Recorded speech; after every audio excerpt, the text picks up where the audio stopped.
Here at Impact, we coach you on how to bring your marketing in-house for greater success. But does that mean it's easy? No.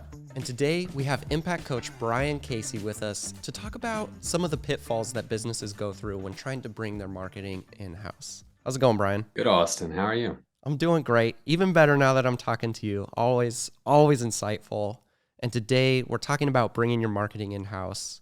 And you talk to a lot of businesses at the very beginning of this journey. And what's kind of the number one problem that these businesses are having when trying to bring that marketing in-house? I think the toughest thing for businesses to stomach is the idea of adding 1 to 2 additional salaries um, to their organization and kind of thinking about that's a big expense. Like, how does that actually work?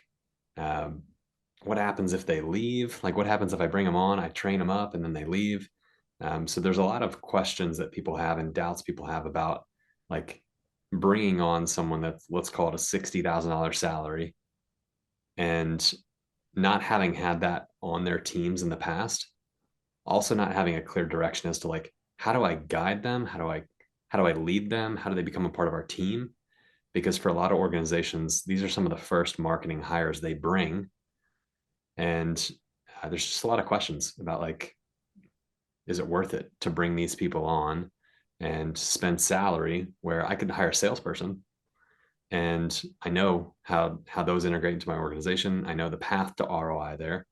So it's a lot of a mindset shift that has to be overcome. Yeah, that makes sense. And a full-time employee, that's a big investment. So what would you say to those people who are concerned about that? Yeah, it is a big investment. Like ultimately, like in order for it to work, there's as much on the employee as there is on the organization to make it work. So like one of the biggest things is as you're bringing people on board, you have to think about what's going to make them successful.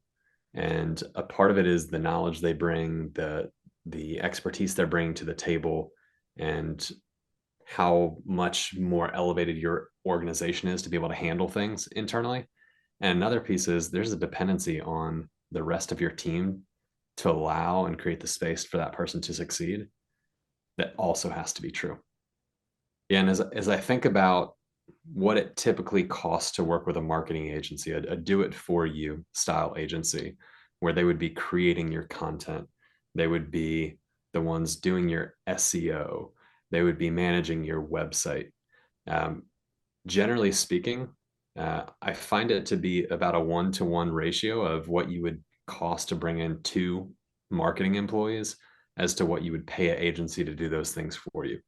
And the biggest difference between them is there's also, if you have a marketing agency creating content for you, doing SEO for you, there's probably a lot of unknowns as to what they're doing, what success looks like. And so the goal is you really have to trust the agency that you're working with to bring you results. And if you don't see the results you're looking for, it's not as if you're going to be able to say like, these are the things that we need to do, because you're not going to have that knowledge. So I think about the cost, and that's kind of one of the biggest, what I would call it, misconceptions, is that bringing those people in house is an added cost, or it's going to cost us more money. If we think about what we would traditionally pay an external marketing agency to do the same thing, and the coolest thing is, if you look at from a production standpoint, what an external marketing agency would be able to do for you versus an internal marketing team, your internal marketing team is going to produce better content because they're going to be a part of your organization. They're going to be speaking to your subject matter experts. They're not just going to be finding information online and producing content that's going to look like everybody else's. And the quantity of content is going to be drastically different. I would conservatively estimate you're going to get 3 times as much content from your internal team as you would from an external company. Where with your team, you're going to be working with that person. You're going to be saying, hey, these are the things that we want to see. These are the needles we want to move. And you'll have better visibility and insight into what they're doing. Yeah, visibility, insight, and control, all great things. So you mentioned that marketing team, and so sometimes I know one of the pitfalls can kind of be that there's a struggle between leadership's expectations and what the marketing team is doing. How big is kind of that buy-in for leadership to have for this marketing in-house marketing movement? How does your sales and marketing measure up? By taking our free online assessment, you can learn what you need to do to boost leads, traffic, and sales. It takes less than 5 minutes and can be found on our website at impactplus.com/scorecard. We'll put the link in the description below. Bringing your marketing in-house is a cultural transformation. And it's not as if your, senior leadership has to provide one-to-one direct coaching to these people on a daily basis. But if your leadership team doesn't inherently understand why those people are brought in, what success looks like in the role, then it's going to be very difficult for those people in the marketing team to understand what they're working towards. And if they do get pushback or resistance when they need to meet with members of a team to create content, you could run into a situation where your leadership could be facilitating an environment where your marketing team is going to fail.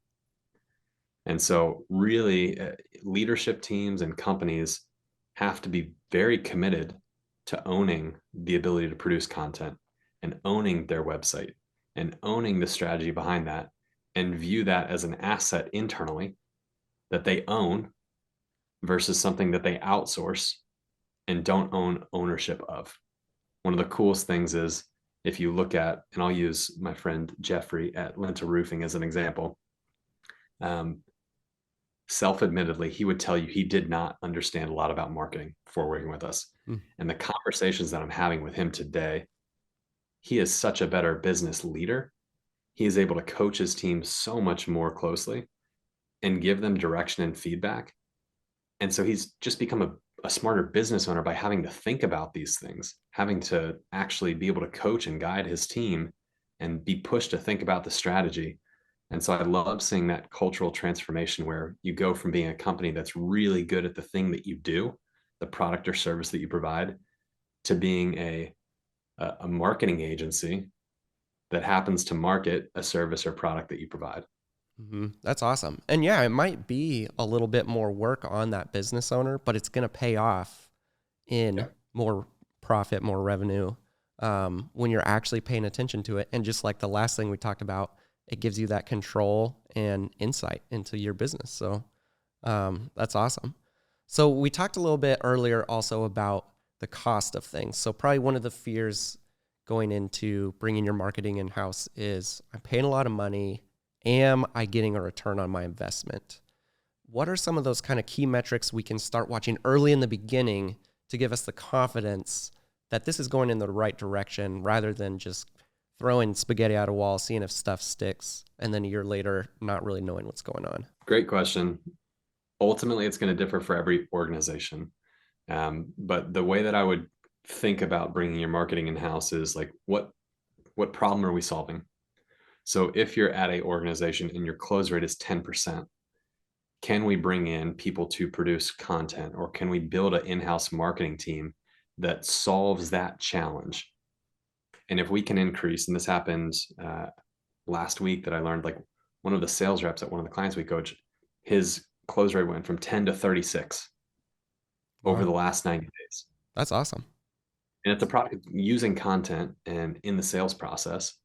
And that doesn't happen if you don't have a marketing team. And it doesn't happen if you farm out your marketing elsewhere, because they're not going to know your sales process. They're not going to know the questions you're getting. They're not going to understand the dynamic of how you operate as a business. So I would start with like the problem to solve. If you have a close rate issue, you can bring in a content team to solve that problem. And then the primary metric that you would be tracking is like, what's our close rate? How long are people staying in the buying process? Are we closing them more quickly?